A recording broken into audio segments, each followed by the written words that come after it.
All right.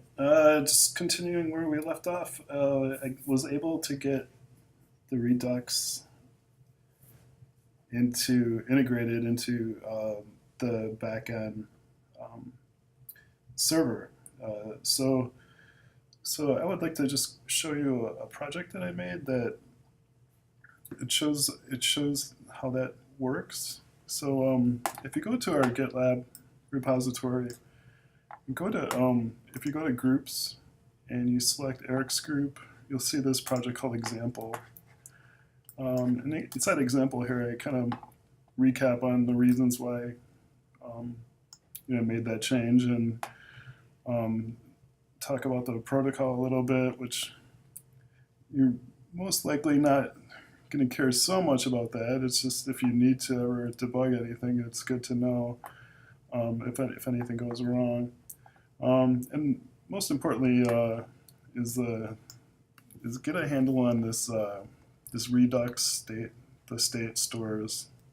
So the client will have its own store, and the server will have a store. And while they may look similar, they are not the same. So just make sure just that's a really important distinction there. Um, so the server source store or the store looks something like this, while the client's store looks something like this. So they're similar, but they're not exactly the same. So in the client, it may have what you may notice if you're watching a property that's in the server, it may look like a mirror because they're kind of if you're watching it, the properties will sync with each other automatically. But while it looks like a mirror, it's there are two different stores. So just wanted to make that clear. This diagram too kind of illustrates that.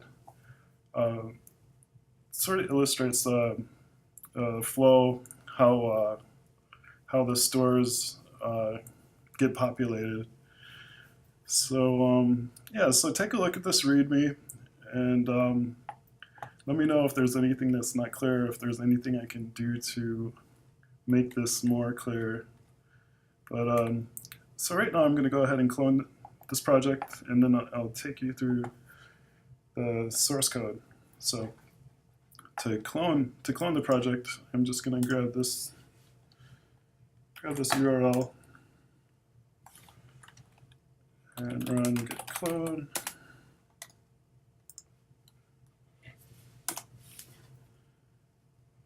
Okay, so I'm going to clone example. There's another project too that you should clone as well. I'm calling it Redux Server DevTools. So it's in the same location where example is. So what I'd recommend is maybe just open up 3 terminal windows, and then the first terminal window, after you clone it, cd into the project example, cd into server. The second window, cd into example, and cd into client. Okay, so now, and then in the third window, let's do a git clone on this project on the Redux Server DevTools. So that will be, let's see if I could show you that.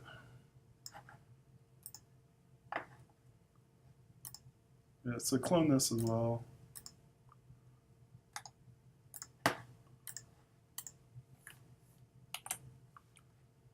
I just gotta clean up this URL because it doesn't work for me.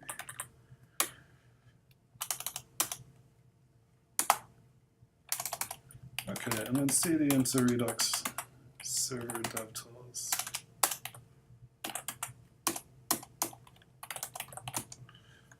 All right, so then in each one of these directories, let's do npm install.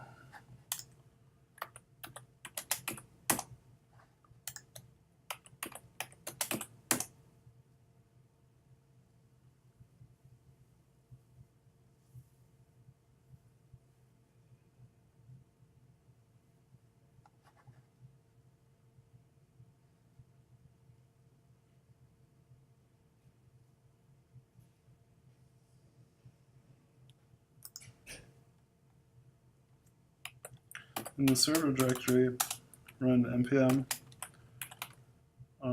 start. In the client directory, you're going to want to run this command here, webpack dev server, and for host, you're going to put in your IP address.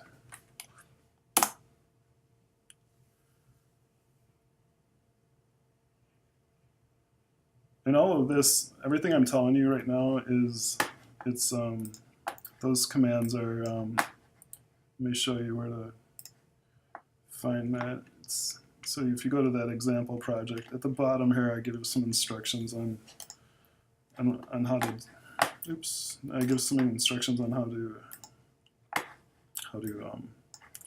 yeah, so I just describe here in the, just what we just did there.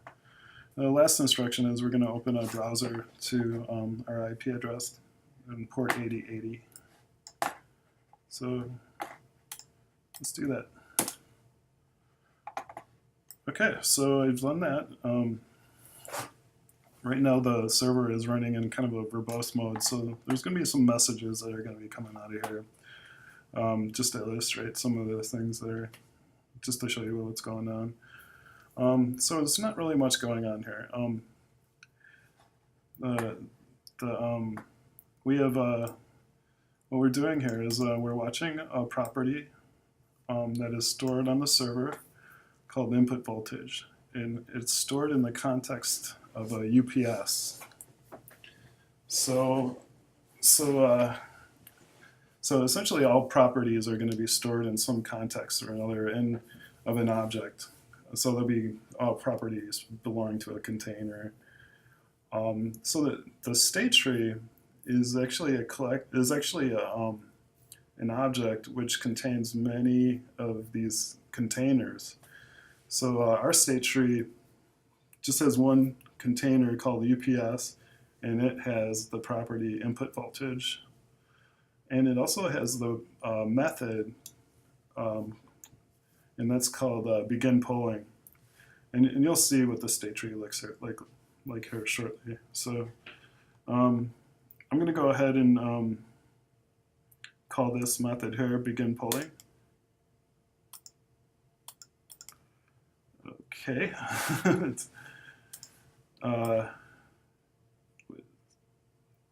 Oh, okay. Yeah, I didn't see that. So yeah, so when I call that method begin polling, our state changed here. I don't know why I didn't see that. I didn't think it was working. So this is that state tree that I was just referring to. The high level object is called mon-objects, and this is going to contain all of our reducers, and reducers will contain properties and methods. So here in this example, we have a UPS reducer, and it has these props, input voltage, output voltage, and these methods, or this method, start polling. So that kind of just shows you what the state tree looks like. It's been standardized so that we can reuse a lot of code, and that our code well, it doesn't get too crazy, I guess, is kind of it's kind of a nice standard to keep things nice and uniform. And the only problem I see with this is that we are kind of constrained to using this, but I think it's good. I don't see any reason or limitations for using a state shaped this way. So we're sacrificing flexibility for something that's more maintainable and more. So yeah, so it's kind of a trade-off there.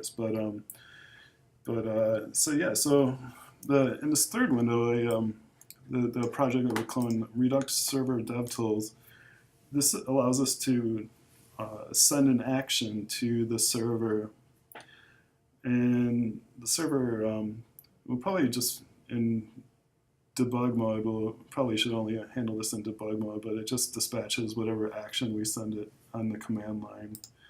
Now, to get an idea of what the action format looks like, let me show you that. In fact, let me open both of these folders up and add them so I can begin to walk you through what the source code looks like.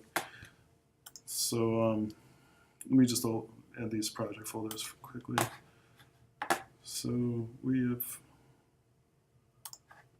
have example and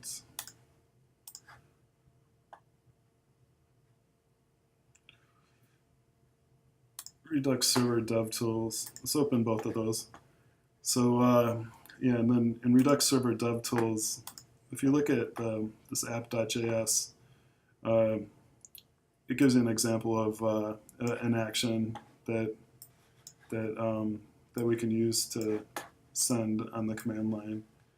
Now, this is not so friendly because we have to escape all the quotes, but so it's kind of a hassle to do on the command line, and we might want to have a user interface, a GUI for this, but for now, this is what we have.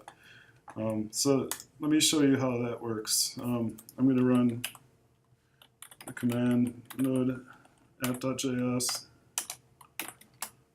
and we're going to put in that action. Now, the type of action is, just to let you know, the type that we've copied from is not a valid type. Types really should be in the format of the name of the application. So in our case, it's example, and it should be the name of the reducer, and then the name of the the very last thing is the the action name. So it's important that, I guess this is what they don't want to have name collisions. And we can also see that as well if we look at, let's go to the server here. Inside this modules folder, we have a mon object reducer, and here's where it defines the action types. And actually, I called it example 1. So let's go back and change that to the example 1. Otherwise, that really would not have done anything. So we're essentially dispatching an action called setProp. It's on the mon object A. Right now we don't even have a monitoring object named A. We just have UPS. So let's see what happens. And the property name is A, and the value is A. So I'm pretty sure that this is just going to create it. Okay, so it did. It got the action here. We can see that, but nothing changed in the state tree. So it's probably because that monitoring object A does not exist. So let's give it a known monitoring object. Let's change let's change this to UPS. And we'll change the property to input voltage.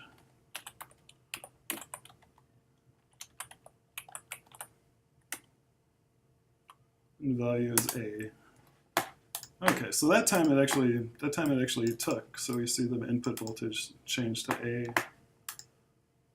And we also see here in our client program, we also see the input voltage change to A as well. So yeah, so because we're watching it, we are getting notifications whenever that property changes. Now,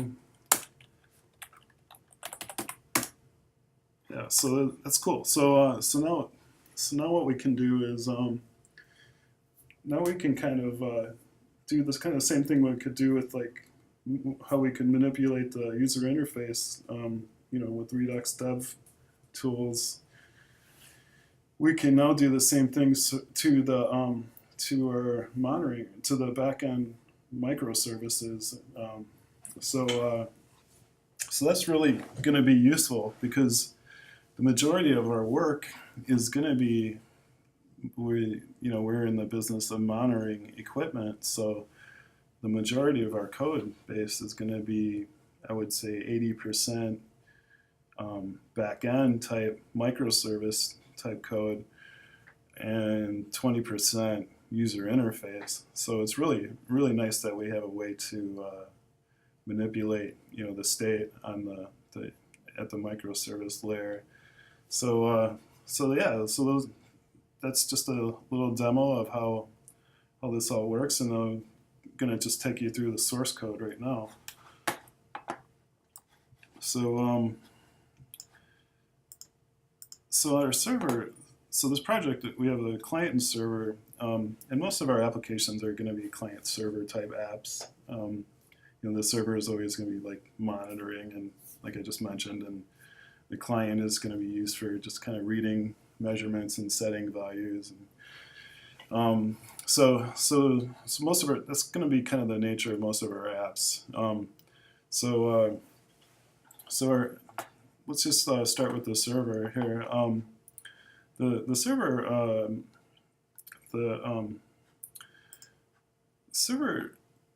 the source file here. So we have a store, and this is what defines our Redux store.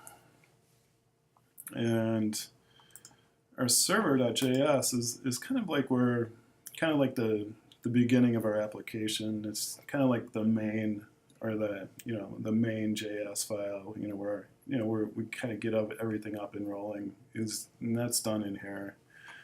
So in here we essentially just start our server, and it's essentially we're just listening for WebSocket commands on this port here, on port 8090, and then this code here is where we're listening for actions on the other port. So that's what I showed you with the where we were setting the properties with the actions. So so that's pretty much it for this. And also it subscribes to state changes in the store. Just so I put that in there just so you can see how when things change. It's good to know. And then it has these handlers for these various protocol commands. Now our protocol is pretty simple. It's just comprised mainly of these five commands. So it's similar to HTTP commands, with the exception it also has like this really nice command here. It's called watch, and watch allows clients to watch a property defined in the Redux state tree on the server. So when a client watches a property, what we can do is we can subscribe to the state change for that property, and we could emit changes back to the socket, so the client, and update the client when values change. So that's pretty powerful. So yeah, and the rest of these are pretty self-explanatory. Call is pretty interesting. It's essentially, it takes a method. Essentially, all these commands are kind of run in the context of some reducer or mon object. And when you look at the state tree here, it's it's run in the context of one of these guys. So one of these things that are in this mon object folder, which is they're just basically a slice of the state tree. So we could either call them mon-objects or reducers. So in this case, UPS could be, yeah, it's either a mon-object or it could be called a reducer. It's kind of both. It does both things. So all these commands run in the context of a reducer, and the way that these get dispatched is they just get forwarded onto this object here, mon-object server. This is pretty much its main job here is so the get command simply just it just reads the from the state the property right out of the state and returns it. The set command dispatches an action to set a property, and so later you'll see in modules here, these are our reducers. You'll see how we can intercept that command from our reducer and actually change some state. Watch is really interesting. I'm using a third-party project called Redux Watch, and kind of it's like a combination of that code and code that I wrote to essentially ties the subscription to the state tree to a socket. So when the state tree changes, I have this socket, a reference to a socket, and I could notify that the property changed over the socket. So that's what's happening here. And I should note too that so for every, let's say, so if we have 80 sockets that are watching the same property, there's really only one subscription on the state tree. Basically all the sockets are added to a queue for that path in the state tree. So it's a little bit of an optimization there. So then and then unwatch, if we want to ever want to unwatch a property in the state tree, there might not be much of a use case for this. I'm not using that yet, but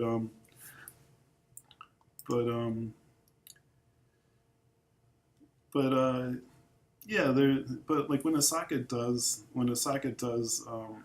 disconnect, at that time we want to unregister all our watched properties. So it's kind of we unwatch everything when that event occurs.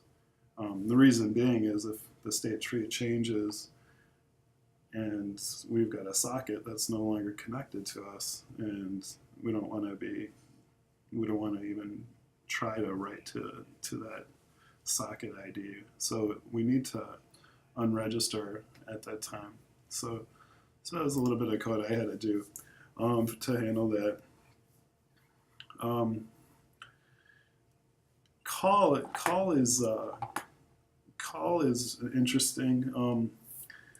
The client will send the method or send the command for call, and I'll give it the method and I'll give them monitoring object context. Now calls are normally going to be asynchronous, so they usually will return sometime later. So you'll notice here that I install like a what I'm calling like an implicit watcher to watch the state tree to know, so that way I can know when the call has completed. And inside of our reducers, when we handle this call method action, as soon as we set we set the state of of our operate, as soon as we're complete and we set our state to be complete or a state to be in error, this watcher will be notified, and that's how our client will ultimately get the return code, and the whether there was an error, or if it's whether it succeeded or failed. So yeah, so that's kind of using the same mechanism, similar mechanism.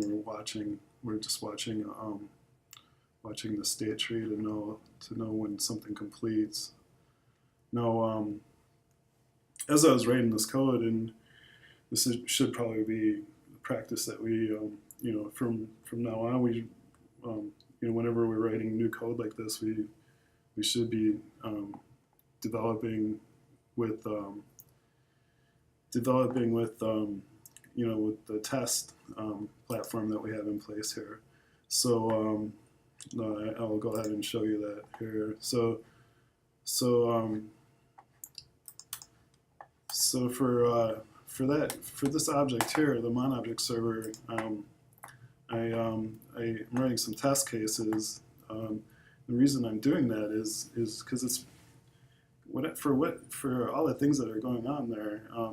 Sockets are connecting and disconnecting, and I want to make sure that I'm not registered to any properties, and I'm not getting callback notifications on sockets, and there's a lot of things that can go wrong there. So while I'm developing that,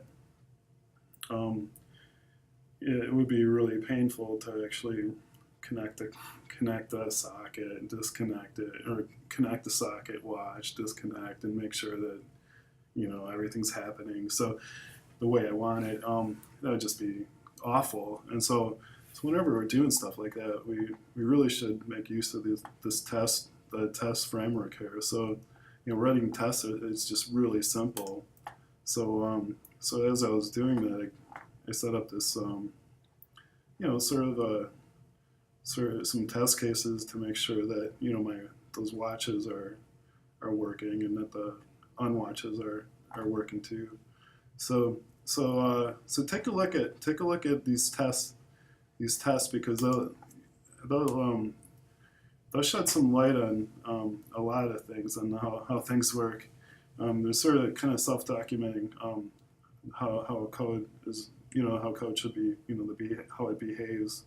So yeah, and also too, if you're just learning in this framework and you're just new to Redux, you're really new to this. This is a great place because it's like a sandbox, so you can come in here and just run your tests, and you could I just would highly recommend coming in here and just like for example, this UPS reducer that we have here, it's not doing much, but you could be printing out what the next state is, and you could be printing out the state tree as as you're dispatching these actions. So you'll be able to learn quite a bit just by writing these test cases. So yeah, I highly recommend checking out these tests. To run the tests, what you do is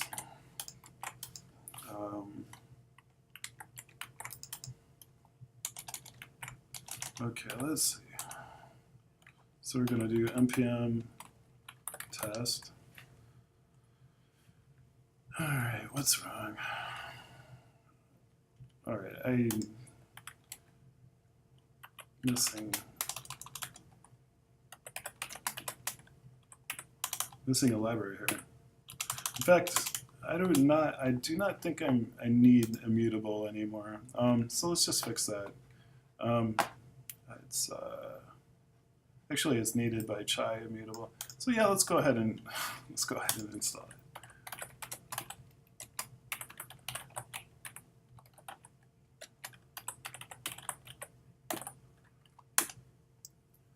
All right, so now I'm adding that library, and now let's run npm test. Okay, so there you'll see it will actually go through each one of these files here. besides this one, and this is excluded. But anything else with the JS extension, it's going to run. It's going to run these tests. So it's just a great way to learn. So so yeah. So I think I pretty much covered a lot there.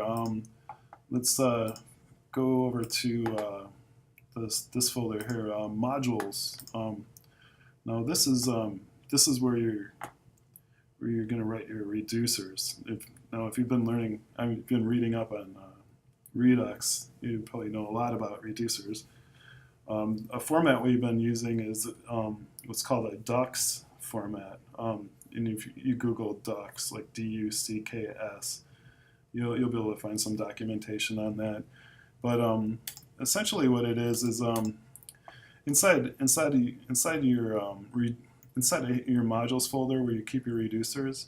What you do is you also, the idea is well, originally, if you've read a lot of the documentation for Redux, the action types, these guys here, the reducer, and then the action creators were all defined in separate files.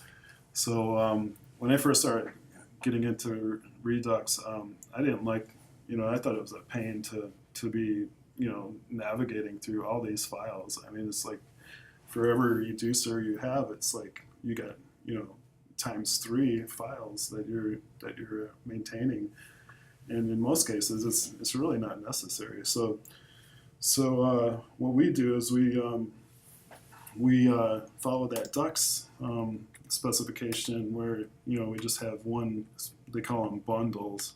So what you're doing is you're bundling your action types, your reducer, and your creators all in one file. So yeah, it makes things a lot more simple. So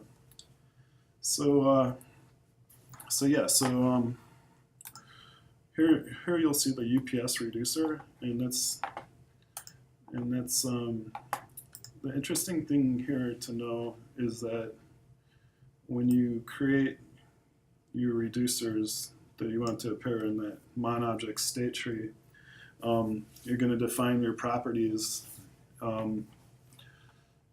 You define them in advance. So like in here, I'm defining what properties I support.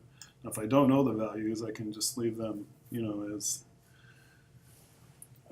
something as some default value, but I want to indicate to the client that that this is not to show garbage, that that we haven't, whether or not we have their values or not, so so that's how when we create our reducers, every one is gonna have these properties and methods. Now in this reducer this reducer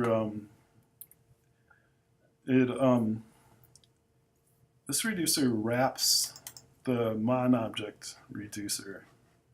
So if you this is what's called a higher order reducer. So so if you look at the store, you can see that our mon-object. This is our mon-object reducer, and then we have our UPS reducer. And then we have mon-objects, which is the UPS reducer wrapping the mon-object reducer. So that's how our state tree is formed the way it is. So that's how we get mon-objects on the top, and that's how we get UPS to be a child of the mon-objects.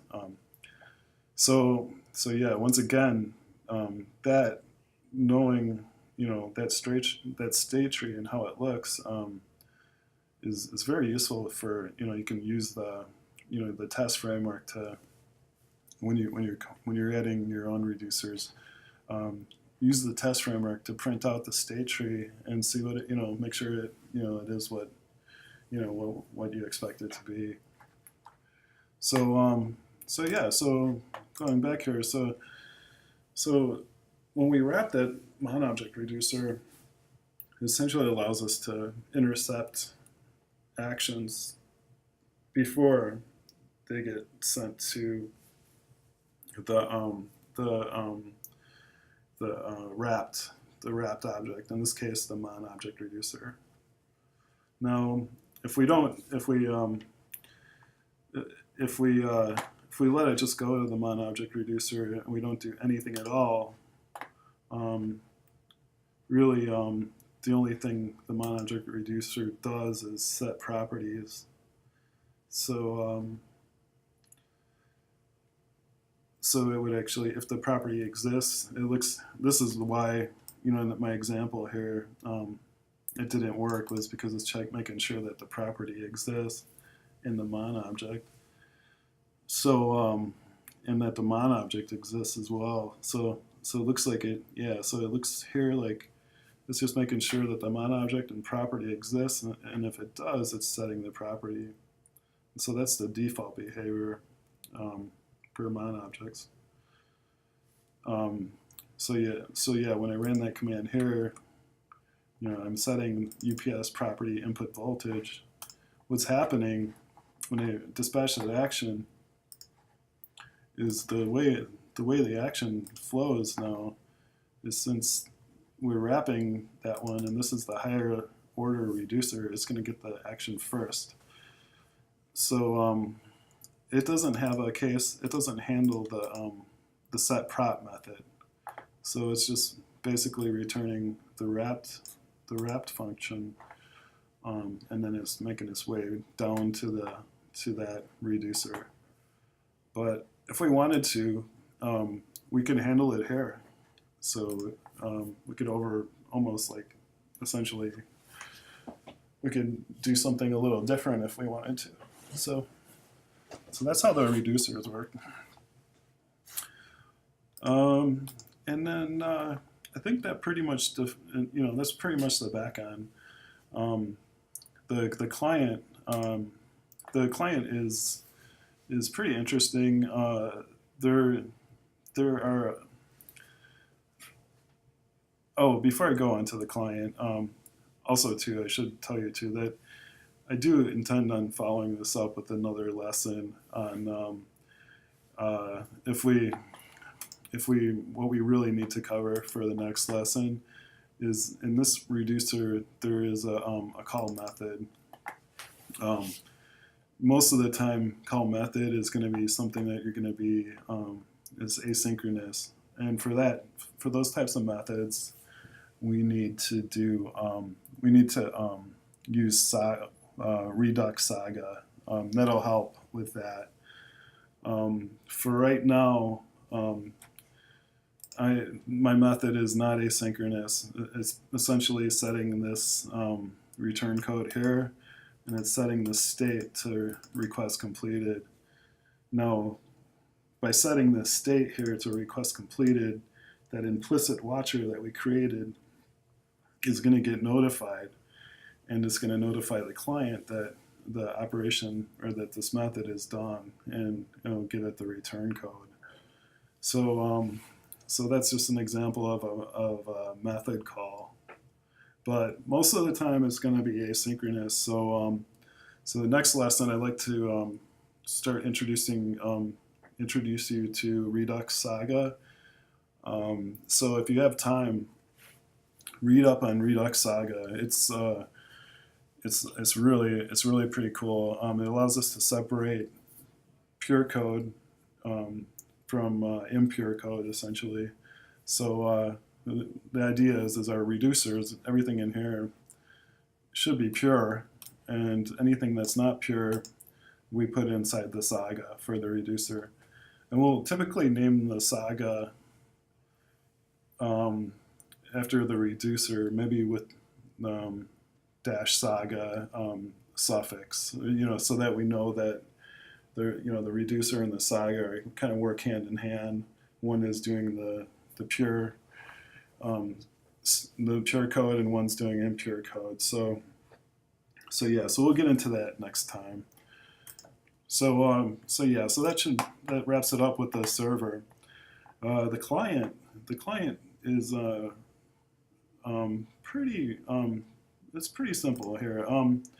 For this client, the the main file here the main file here is this component, and this is a React component. Is take a look at this file here. It's called app.js. It essentially it's when it mounts, it watches the input voltage, and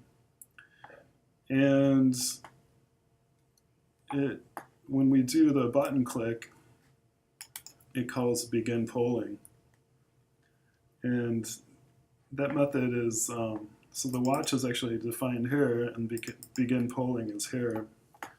And so on the client, so the client is using Redux as well too. So the client for those actions is it's well, yeah, so it's dispatching actions as well. So so it's really simple. But for the client, most of the time you don't have to worry about what's going on here with the way these actions are dispatched, because the actions are usually pretty. I mean, it's pretty simple. I already mentioned we've got get, set, watch, and call.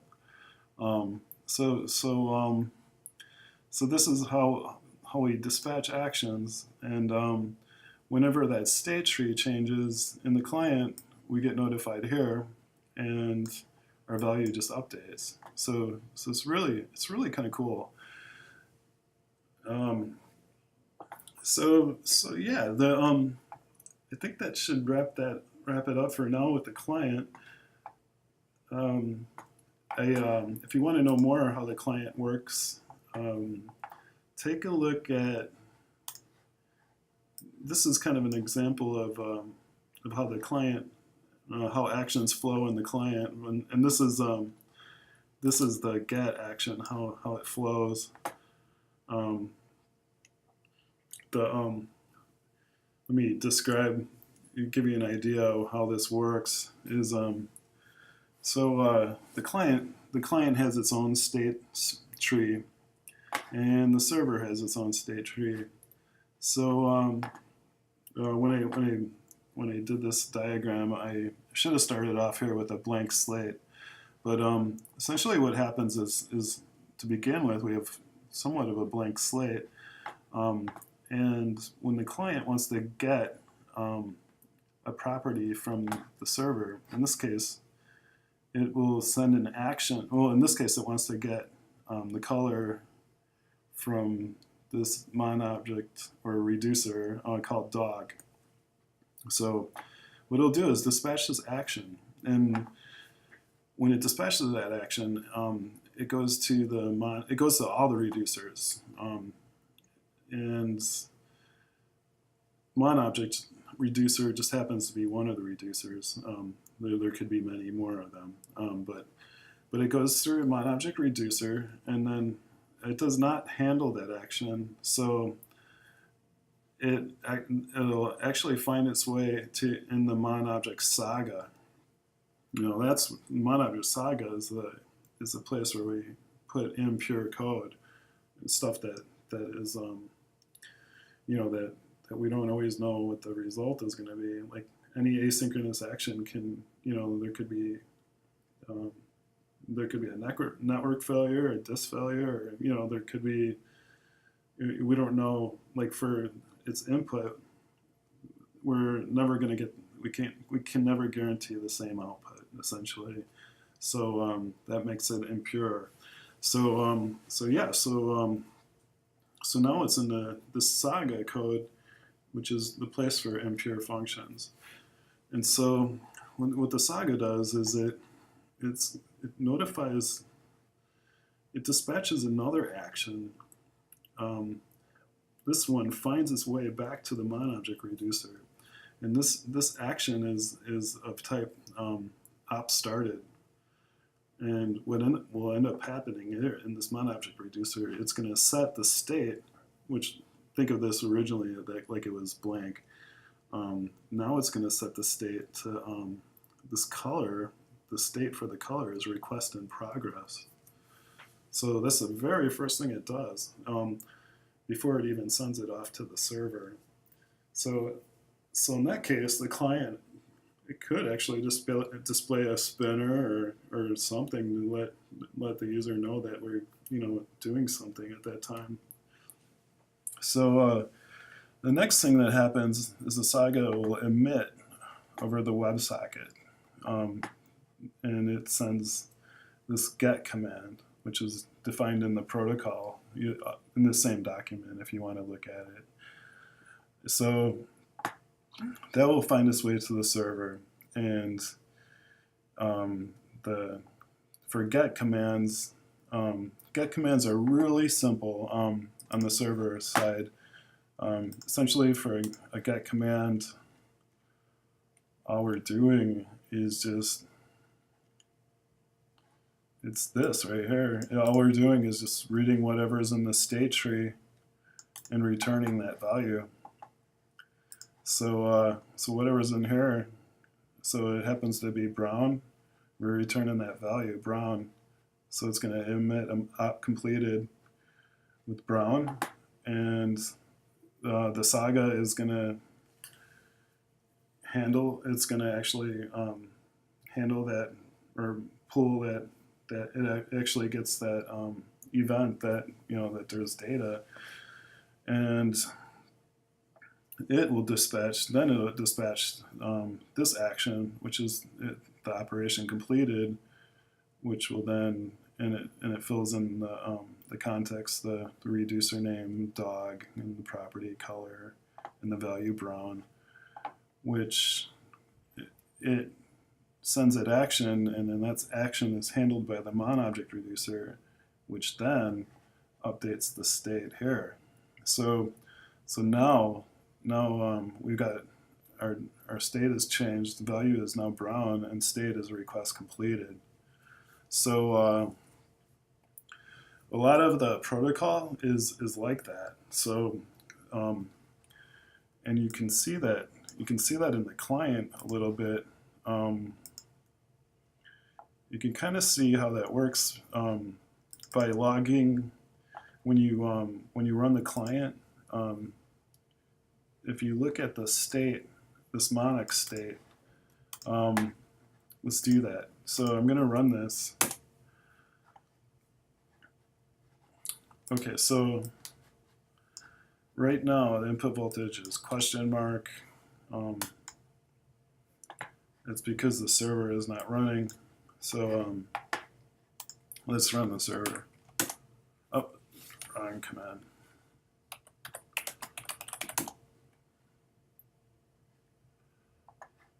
And let's give it another good try. All right, so here, if we look at the Monix state, you might be able to see that. Okay, so this is the state tree, so it looks a lot like the server, but it's not the same. So the very first thing is that state is in progress, and that is what we saw. That is what we saw in this diagram here. The very first thing, the request is in progress. Obviously, it's not quite the same, but similar. I think I renamed some of the constants, but the same idea. So yeah. So let's go back here, and then later, let's go back. Now we've got the value. So sometime later, the value came back. So that's how the state flows from the client to the server and back. When we call a method, let's press this button here to call a method. All right, so we just called a method. And let's look at that state tree. So we see method. Our method was called because the state is completed, and we got a return code, and that is exactly what our reducer did on the server. So let's look at that. So right there is where our method start poll was called, and we set the return code to return code, and we set the state to request completed. That updated the state, and since there's an implicit watch happening on calls, it should also update the state on the client as well. So if we look at these actions here, so when we click the button, this is what happens. We have a start polling object, and the state is in progress. And then when we set the state to complete, we get another event here that occurs, or the render is called again with their method now, and here the state is completed, and there is our return code right there. So yeah, so that is in essence the framework that we're using, and we're planning on for all future apps is to be kind of the starting point so that all future applications follow this framework. The reason I like it so much, you know, I already talked about that. So, but really, it really is nice because we can, you know, we can test and we can get full test coverage, and it really makes development a lot easier for us.